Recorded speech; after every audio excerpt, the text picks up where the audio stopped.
ఇంకోటి చేస్తే అది కూడా రెండింతలు వస్తుంది. ఏమీ భయపడాల్సిన అవసరం. అధికారులు ఉన్నంత మాత్రాన ఎవరూ కూడా మేమే శాశ్వతం, ఇంకా మేమే ఉంటాం అనుకుంటే తప్పకుండా వస్తుంది. ఒకటైతే గుర్తుపెట్టుకోవాలి ప్రతి ఒక్కరూ కూడా, మా లీడర్కి ఇంకా 20 సంవత్సరాలు ఉందబ్బా. మా లీడర్ 52, పట్టుదలున్న వ్యక్తి,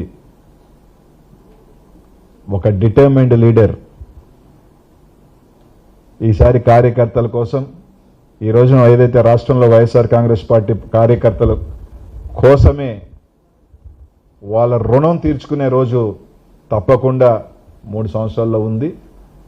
తప్పకుండా ఎవరైతే ఈరోజు మేము జైలుకి వెళ్ళాలో, ఏందో జైల్లో పెట్టేస్తే వణికిపోతాం, జైల్లో పెట్టేస్తే భయపడిపోతాం, జైల్లో పెట్టేస్తే ప్యాంటులు తడిసిపోతాయి.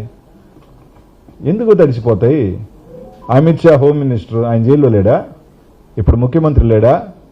అక్కడున్న ముఖ్యమంత్రి లేడా?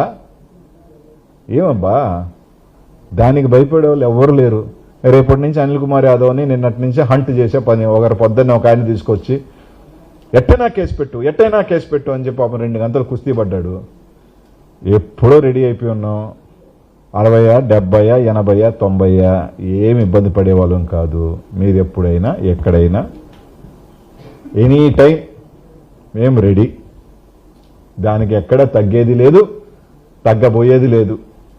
తప్పకుండా నెల్లూరు నగరంలో మీరు చేసిన అరాచకాలు కానీ, రాష్ట్రంలో కానీ, తప్పకుండా మాచర్లలో కానీ, పల్నాడులో కానీ, ఎక్కడైతే అన్ని దగ్గరలో కూడా మూల్యం చెల్లించుకునే రోజు వస్తుంది. తప్పకుండా మీరు ఎంత హింస పెడితే అంత బలం ప్రజల్లో పెరుగుతుంది.